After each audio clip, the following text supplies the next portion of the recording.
Catastrophes happen all the time. We've seen them all the way through Genesis already. Today we're going to see another one, the Tower of Babel, where everyone is scattered all over the earth, and suddenly they couldn't understand one another's language. In one moment, everything changed. Today we're going to see how God uses catastrophes even for good.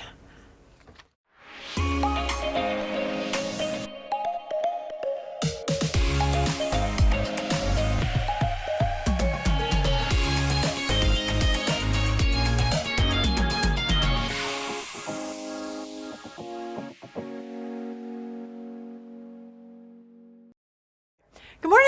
Welcome to our Women's Bible Study. We are super glad you're joining us today. We are working our way through a series in the book of Genesis. Now, last week we talked about the Table of Nations, and we pointed that to the end times, which was super fun for me because that's my favorite thing to talk about. So now what I want to do is I want to move back and show you back to the beginning in Genesis, and then towards the end we'll kind of move back to the end a little more, and we're just going to flip-flop between the two today. So where we are at this point is Noah and his sons have actually stepped off the ark, and we know that. I know we talked about this before. The ark was on most likely Mount Ararat, which is our modern-day Turkey. Most people believe that the Garden of Eden is in our modern-day Iraq. So you can see it's this whole Middle Eastern. So Noah, I gave you a really small map for that. Noah probably lived out his days in this particular area between, the Tigris and the Euphrates River there up into Turkey, that whole area.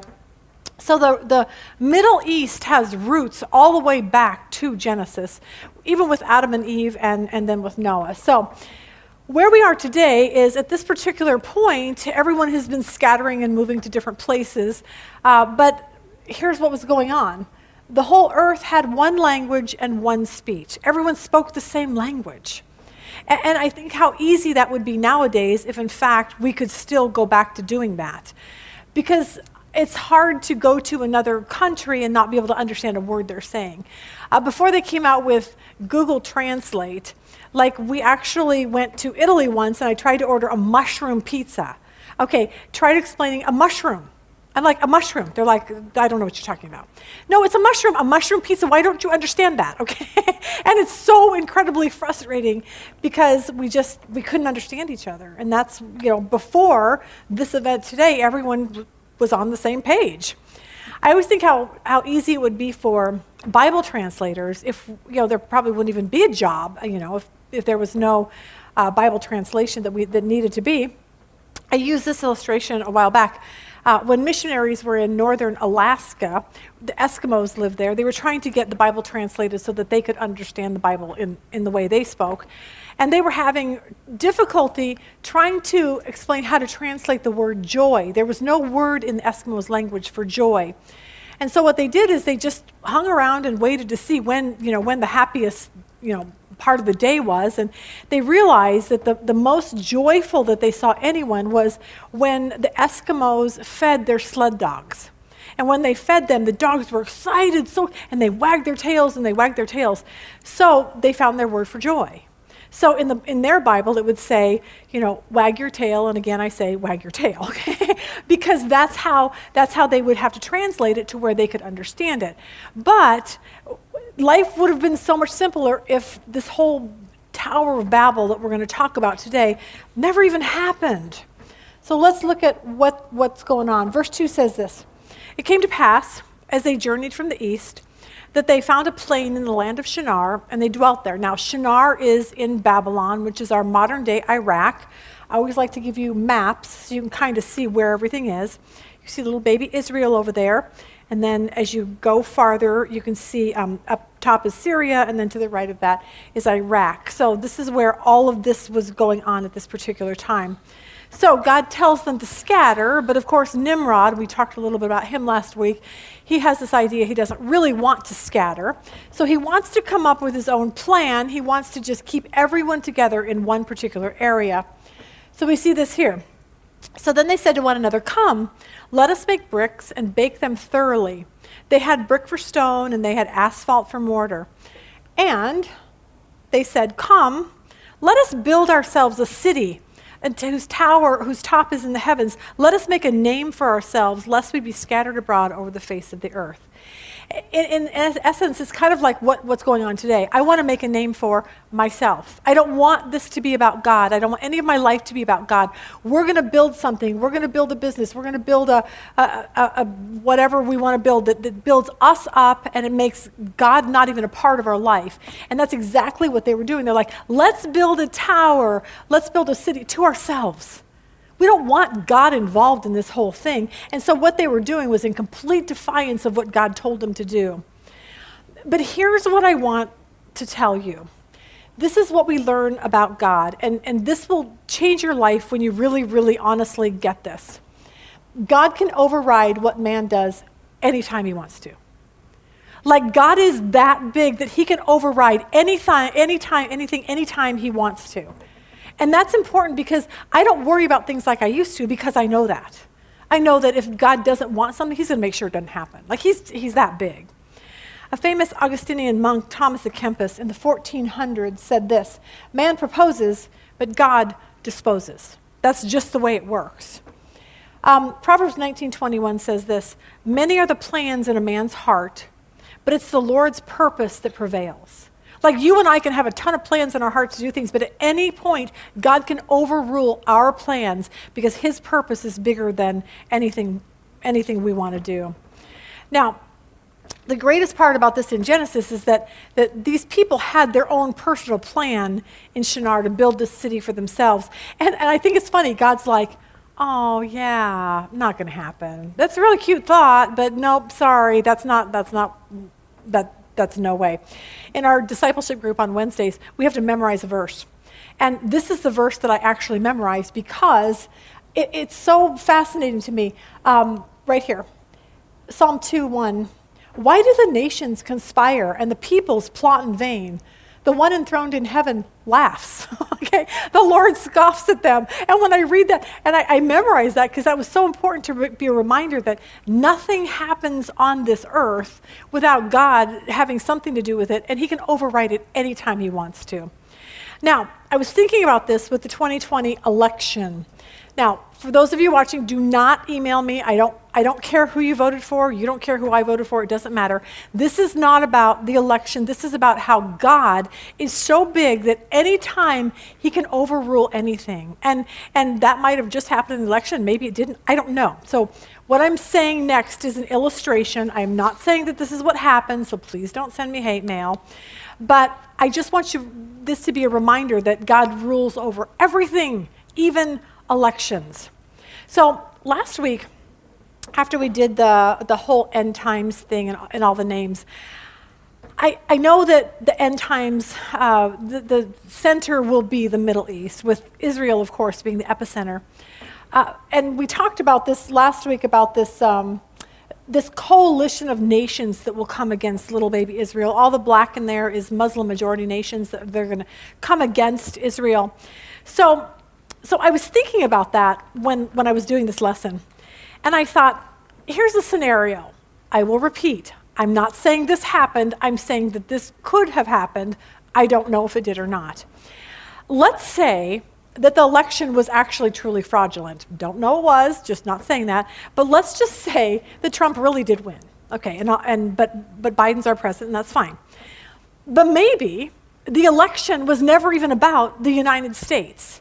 Maybe it was never even about the election here and having anything to do with the United States at all. Maybe it's about that. Maybe it's all about something that God is doing in the Middle East. Maybe it was about Afghanistan. Because if you really think that through, Afghanistan needs to fall to be part of that whole thing. The United States needs to be out of it. And I don't think Trump would have ever let happen to Afghanistan what actually happened. So maybe in God's overarching plan, maybe he just needed a president in there who would be like, yeah, let Afghanistan fall, whatever. And maybe that's what happened. I don't know. Maybe God blinded the eyes of people. Maybe fraud happened, and like I've been voting for I can't tell you how many years. I've never seen anything like this before, ever. But maybe God just allowed weird things to happen in this election because he needed a president in the United States to do things that God needed to get done, not even here, but maybe it has something to do with the Middle East. Now, I don't know, that's just it's not even a theory, it's just a thought. And it's just a thought that God can overrule anything. Because I've never ever seen an election like this before. It's so weird. Now, we live in Arizona. Now, they just did this whole audit thing here, and it's so interesting because the audit wasn't to change the election. Arizona went for Biden, but pretty much there was an uproar because most people, there was a huge portion of people that were like, that would never happen on a normal day. So it was so weird that they decided that they wanted to make sure that there was no fraud. And so they brought in a group. The group was not here to tell us who really won. They weren't here to tell us. All they want to know is our election system, is there a problem? And we need to find out so we can correct it for the next time. Okay, so that's what the whole audit was for. So when it was all said and done, they had a specific day. It was on YouTube. You could have probably gone down to the Capitol to watch it. And the people that did the audit, they weren't even, like I said, it wasn't like they were Republicans trying to oust Biden. It was none of that. They really just wanted to see what was broken in our system.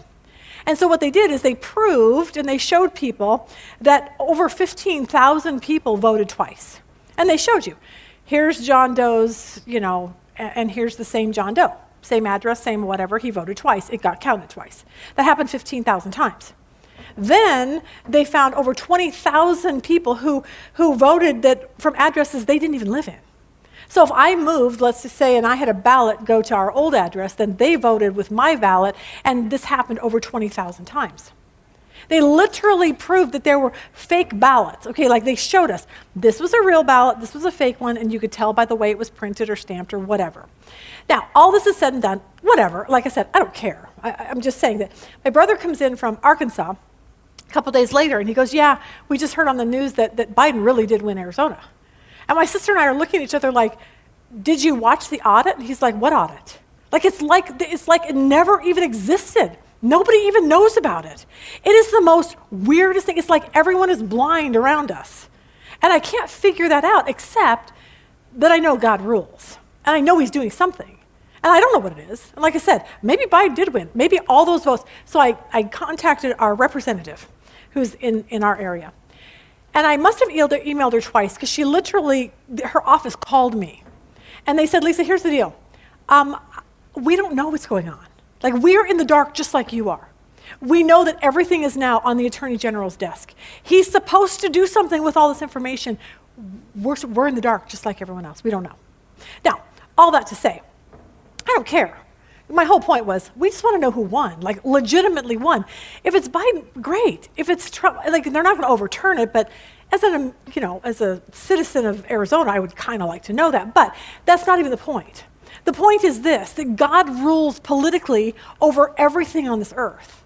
And the elections in the United States might have nothing to do with the United States at all, because God is doing something over there. And maybe, just maybe, the entire election was because we needed a president in who would let Afghanistan fall, because that's going to be part of that whole area over there. I don't know. That's welcome to my brain. Okay? Sometimes that's not a good thing, I don't think. But anyway, God is just that big. I was thinking about this with Jesus. I bet his followers felt the exact same way, like, what's going on? What just happened? Like, here's a guy who comes on the scene, who does nothing but good. He raises people from the dead. He heals people. He feeds people. He offers salvation for all eternity. And he's arrested. And then he's flogged. And then he's put up in front of a crowd like, here's Jesus, who did nothing wrong, and here is this evil guy, what is it, Barabbas? And they're like asking the crowd, who do you want us to crucify? Crucify Jesus! Let Barabbas go. And you're like, what? Like, why would anyone do that? That makes no sense whatsoever. Like, in a normal mind, like, why would you, kill the good guy? But that's what I'm saying. It's because God does things that don't make any sense to us, but here's what we know. God always has a plan. And we can stand on that. That's what's so, even when everything looks out of control, even when everything looks catastrophic, even like the Tower of Babel today. That's going to be catastrophic. But look at this. If we look at history, we see God moving in mighty ways in the midst of the weirdest catastrophes. He just does. Joel Richardson wrote a book here. It's called The Mystery of Catastrophe.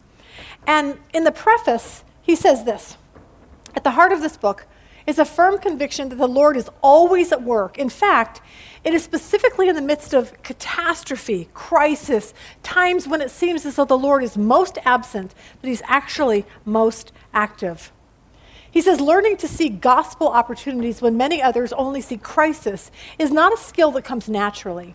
Yet it is a skill that the body of Christ must learn. The closer we approach the time of Jesus' return, the more natural and man-made disasters and calamities we will see. And here's what we need to do. We need to learn to recognize God's hand in everything that goes on. Now, think about everything that we've seen in Genesis so far. We've seen the Garden of Eden, okay? We saw Adam and Eve were banished because they sinned. That's a catastrophe. Like, sin entered this world and ruined it from there all the way to the end of time. Like, that is one of the greatest catastrophes that ever happened. But that catastrophe opened our eyes to something really good. And that is this seed who would eventually come along that would crush Satan, who we know is Jesus. Through that catastrophe, we were given hope for something even better. We see it with Noah, a flood. That's a catastrophe when God wipes off every person on this earth except Noah and his family. But God uses that catastrophe to start over with a new group of people who will move throughout this earth. And because of that catastrophe, God will call one man, Abraham, to start a brand new nation as we know of Israel. And through his descendants would come the Messiah, Jesus. See, the death of Jesus probably looked like a catastrophe. But that catastrophe is what saves you and I as sinners. So we need to remember that whenever there's catastrophes that you see, we need to start looking at things differently with focus on God. Like, God, what are you doing in the midst of this particular scenario? So today we're going to see in Genesis this new catastrophe that God's going to confuse the language and everyone's going to scatter throughout the world. And that seems really, really devastating, but God always has a plan. We never, ever want to forget that. I started thinking, what if we could really grasp that? I mean, really honestly grasp that. What if we could look at fallen elections or fallen countries or painful divorces or the loss of a loved one or a broken heart or a cancer diagnosis, like true catastrophes in our own personal lives? But what if we could look at them with a completely different light? What if we could turn on the news and look at the news? Or what if we could look at the world or the wars or pain or suffering through the lens of the Bible and see that God uses catastrophes to further his story in the world? He just does. What if we could really grasp that amidst anything going on in our life, do you think that we would have more peace?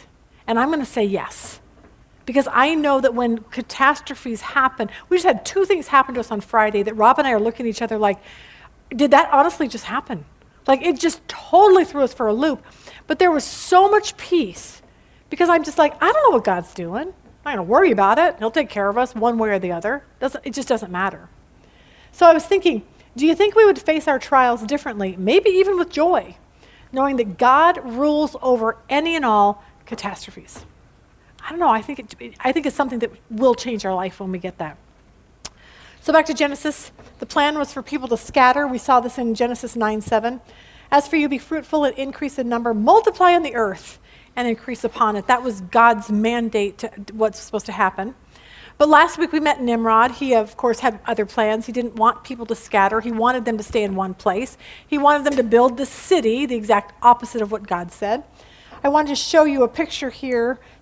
And I always show you maps because it's really important to see that the places that we talk about are actual places, like in the Bible, they're actual places today. So if you look at the top where it says Iraq, top purple right there, and then follow down just a little bit, you'll see Babylon, you'll see the Tower of Babel. So that's where all of this happened, right there in the Middle East.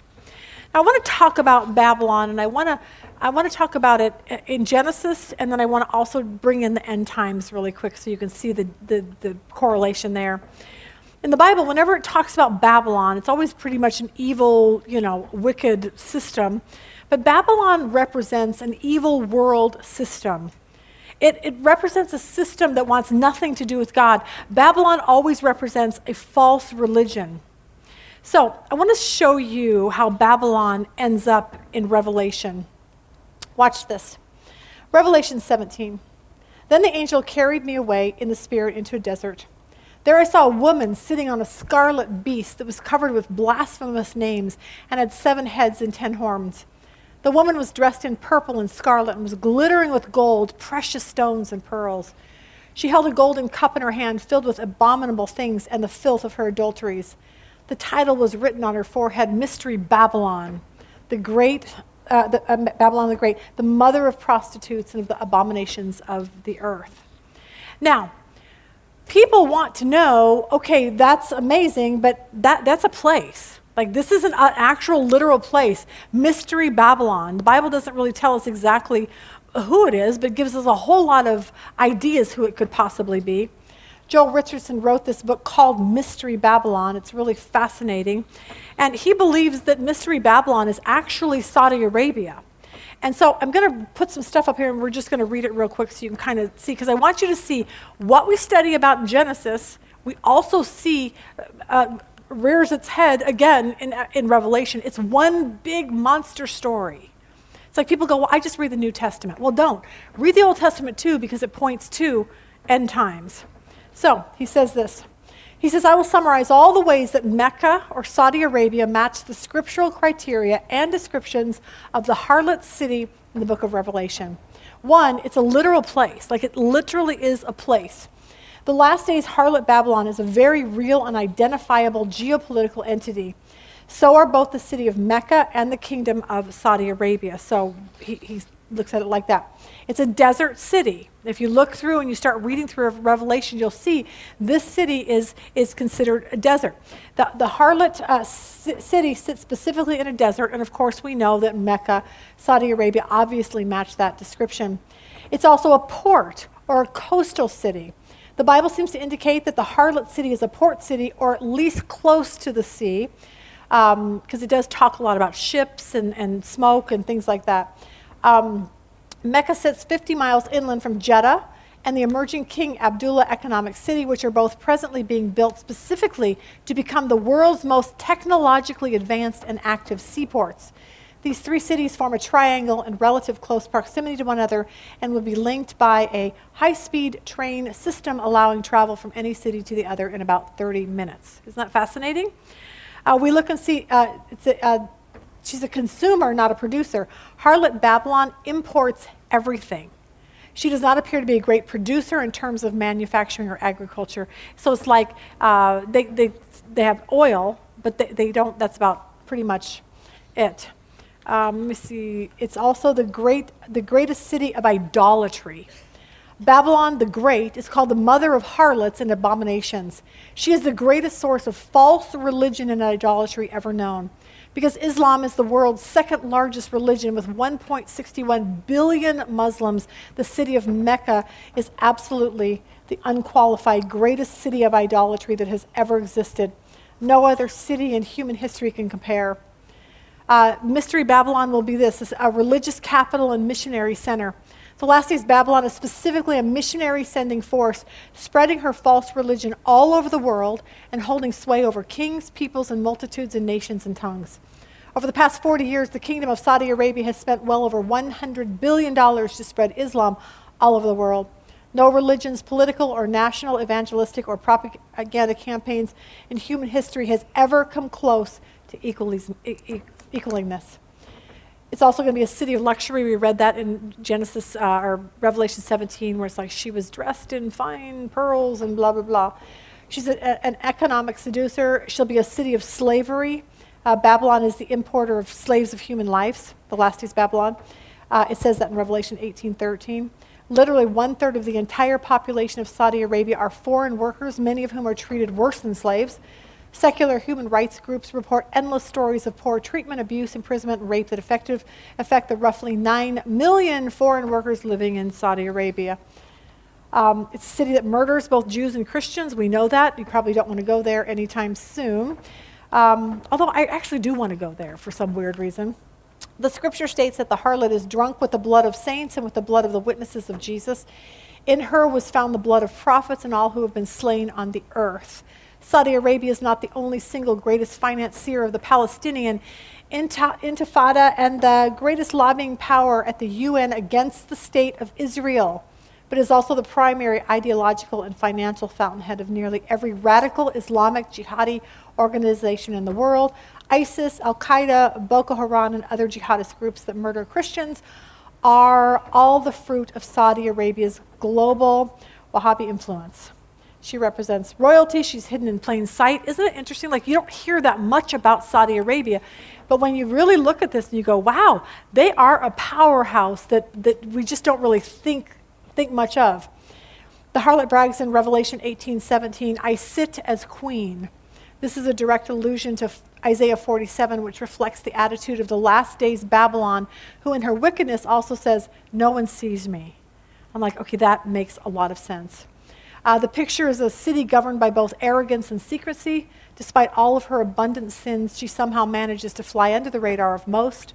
This describes Saudi Arabia nearly perfectly. Even as the Saudi royals have bought nearly every major American politician, they now also control various media outlets. Thus, the Saudis have corrupted the most powerful nation in the world, and they have been brought the nation's silence.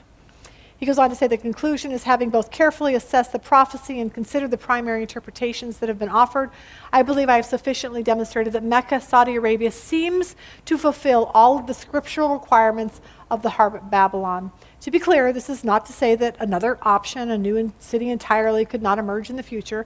For now, however, the view that Mecca is the last days Babylon is not only a very legitimate view, but also seems to be the best option. Of course, even if the kingdom of Saudi Arabia is not the ultimate last days Babylon, it is clearly one of the greatest fulfillments in human history and the greatest Babylon of this present time.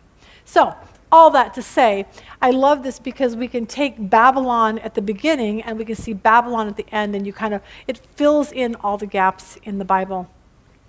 Now, in both instances, in Genesis and Revelation, in both instances they are godless in the sense that they have walked away from the one true God.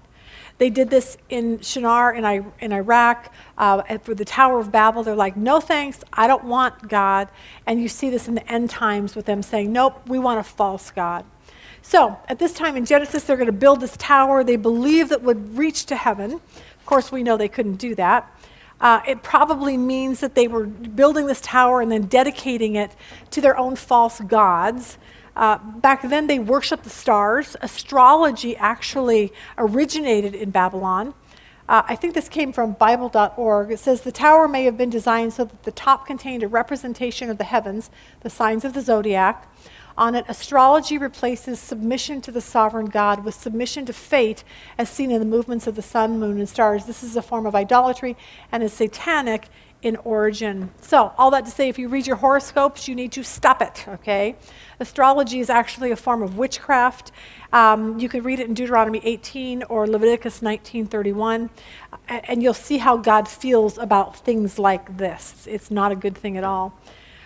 James Montgomery Boyce says this, the interesting thing about these biblical denunciations of astrology is that astrology is identified with demonism or Satanism in the sense that Satan and his host were actually being worshipped in the guise of the signs of planets. This is the reason for the Bible's stern denunciation of these practices.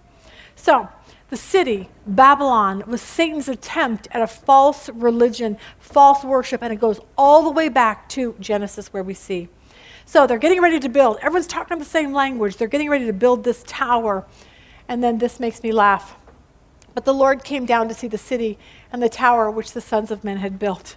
Okay, when I read that, I was like, okay, it's like the Lord thinks it's really funny. Like, oh, look at how cute they are. They think their tower is so tall. Well, guess what? It really isn't. I had to come all the way down from heaven and look at it because you clearly can't see it very far above. So I think it's cute that the Lord has to come down to see that. But when it says the Lord came down, people go, well, who is that? And that could possibly be what's called a Christophany, where some people think like, well, Jesus was just born in Bethlehem and that was it. And that's not true. Like Jesus created everything with, the Father and with the Spirit. So he was always here. And so we actually see what are called Christophanies. He shows up in different places in the Old Testament and doesn't actually say this is Jesus, okay? But when you start seeing like you're on holy ground, you need to bow, like, it's the angel of the Lord, all these things. So when you see that, so most people think that's probably what's going on here. Verse 6 says this, and the Lord said, indeed the people are one, and they all have one language, and this is what they begin to do. Now nothing that they propose to do will be withheld from them. Here's the point. When there's one language, men can work together for good, or they can work together for evil. We had 3 boys right in a row, and I can tell you, those 3 could work for evil really, really easily when the 3 of their little evil minds came up with something. One time, I think I told you this, where we used to live, there was a mountain and had a mine shaft in it, a little mine thing. So it was boarded off, so the kids couldn't go there. But as they got older, they thought it would be fun to like break down the door and go in there. The problem is it's filled with bats. And so they got this really wild idea that they would take their BB gun and they would go in this enclosed place and shoot the bats with the BB guns, okay? Now that's just a stupid idea on every front, okay? But when you get 3 little boys with evil minds, they're going to come up with stupid things, okay? And so that's what happens here. They're all coming together and they're like, hey, let's all get together and come against God because that should be fun, I guess is what they thought. I think in a sense though, and this is weird, but God just wiped everyone off the earth with Noah. So in a sense, it's like God sees it's happening all over again. All these people are getting together and they want nothing to do with God. It's exactly how it was before. And I think this was his plan. Like, we're not going to let them do that again. And so here was his solution. The Lord said, indeed, the people are one, and they all have one language, and this is what they begin to do. Now, nothing that they propose will be withheld from them. So, come, let us go down there. Confuse their language, and they may not understand one another's speech. Now, there's a reference to the Trinity, so you have the Father, Son, and Holy Spirit. All of them now are going to be at this particular event. But I can imagine what this was like. They're building this big tower. People speak all the same language, and they're working together. And then suddenly the foreman looks to this guy and says, hey, hand me a screwdriver. And the guy goes, no entiendo. I don't understand Spanish. And he's like, hand me a screwdriver. He has no idea what he's talking about. So the foreman's like, what is wrong with you? And so he looks to another guy. And he's like, hey, hand me a screwdriver. He goes, non capisco. Italian. I don't know what you're talking about. And he's like, what is wrong with all of you people? You're speaking weird. So he asks the other guy, hand me a screwdriver. And he goes, es fem nakim, Kurdish. And suddenly, these guys can't work together because no one speaks the same language. And they're all confused. They don't even understand. How can you build a tower when no one understands what the foreman is telling you to do? It's kind of brilliant on God's thought process on that. So, because of that, the Lord scattered them abroad, from there over the face of the earth, and they ceased building the city. Therefore, its name is called Babel, because there the Lord confused the language of all the earth, and from there the Lord scattered them abroad I think I'm tired of talking. Let's try that again. Verse 9, therefore its name is called Babel, because there the Lord confused the language of all the earth, and from there the Lord scattered them abroad over the face of all the earth. Okay, there we go. Now, because of this, there's over 6,900 languages in the world. That doesn't even include other dialects, but there are top 5 languages, and this actually surprised me. Who would you think is the top language in the world? Anyone? What did you say? No, Chinese. Isn't that weird? Chinese. Spanish is second. That makes sense. South America. English is third. Good. Yeah, I didn't know. I was shocked too. 4th is Hindi and 5th is Arabic. I thought this was cute. A man told his doctor he wasn't able to do things around the house anymore. So he went to the doctor and they gave him a physical exam. And he said, now, doc, tell me in plain English, tell me what's wrong with me. The doctor goes, well, in plain English, you're just plain lazy. And he's like, okay, well, can you just give me a medical term for that so I can go tell my wife? It's like, no, that's plain English, okay? But, so now everyone has to scatter. I want you to really think about this. They're all together. This is a mass migration. People were displaced from their homeland. Suddenly they're like, where I used to live, I can't live there anymore because nobody can understand me. But it was through this catastrophe that God would make Jesus' name known. Because we look back and we see this, but then we look forward at Pentecost. Remember when Jesus died on a cross, he rose from the dead, and then there was this moment in Acts where the Holy Spirit shows up, and all these people from all these different countries are there, and they're like, what is happening? Look at Acts 2, verses 1. When the day of Pentecost had fully come, they were all with one accord in one place. Suddenly there came a sound from heaven as a rushing mighty wind, and it filled the whole house where they were sitting. Then there appeared to be divided tongues, let's see if I can maybe change that, as of fire, and one sat upon each of them. And they were all filled with the Holy Spirit and began to speak with other tongues as the Spirit gave them utterance. And there were dwelling in Jerusalem Jews, devout men from every nation under heaven. Okay, most of these people who didn't speak the same language. And when this sound occurred, the multitude came together and were confused because everyone heard them speak in his own language. Isn't that fascinating? Like suddenly they could hear everyone else.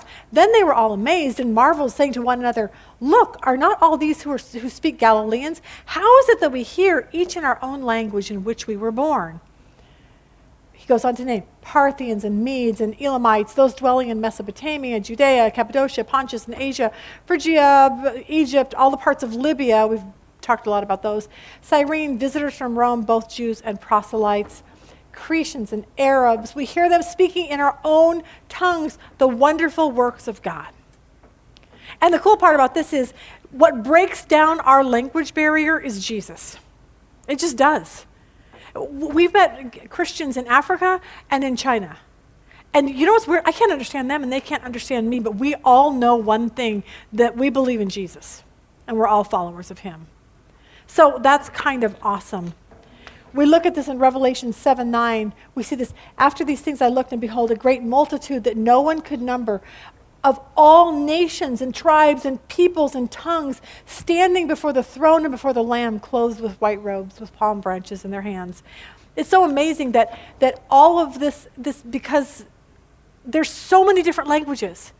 And somehow we think that because we're American, that only Americans are going to go to heaven because we're the only ones that speak the language of heaven, which probably isn't true. But every nation, every tribe, every tongue, every Chinese, people that place their faith in Jesus, there's something magnificent about that. But the catastrophe that happened in Genesis, God makes something really good out of it here in Revelation 7:9. What leads to this will be with Shem. We will talk about this a little bit next week. Everyone's going to scatter, and what's going to happen, and we'll talk about Abraham a little bit more next week, is that one man will come to the forefront.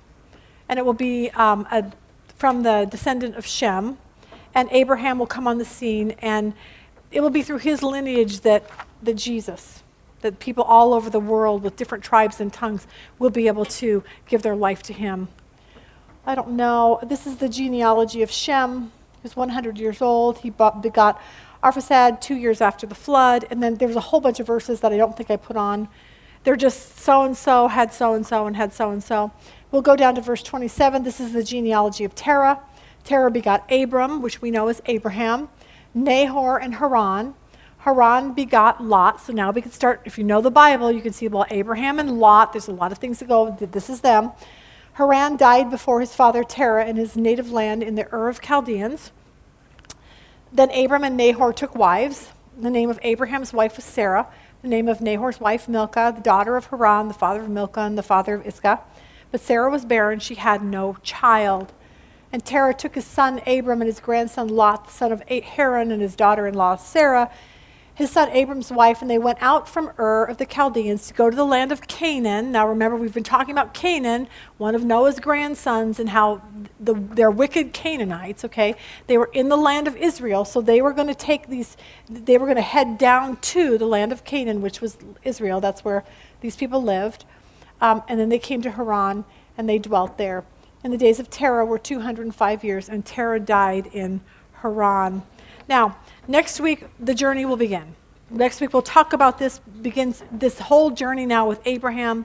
He enters the scene. Everything starts now moving towards God's plan to redemption. So here's what we learned today, is this. Sometimes God steps in and disrupts things. We just have to know that. Sometimes God steps in and disrupts our life, but here's what we need to know. The more time we spend reading our Bibles, the more time we spend getting to know this God that overrules and overrides anything in this world, the more peace you actually will have. Because you can start looking at your catastrophes in your life a little bit different. Because when we can see all the catastrophes in history God took, that we look back and we go, wow, he had a purpose for every single one of them. And when we begin to know that, we can start relaxing as followers of Jesus, knowing that everything in the Bible is completely true, and we don't have to worry about the end. We don't have to worry about anything, because we can trust that God knows exactly what he's doing. Father, thank you for your word. Thank you for these stories in Genesis that just teach us so much about you. I pray, God, that today we will walk out of here and we will be able to say, wow, God is really big. My God has been too small. And now I realize he's big, he can do anything, change anything, and sometimes he might and sometimes he might not, but it doesn't matter because we trust that he is God. Thank you for Jesus, and that the story always points to him. Thank you for all you've done for us. In Jesus' name, amen.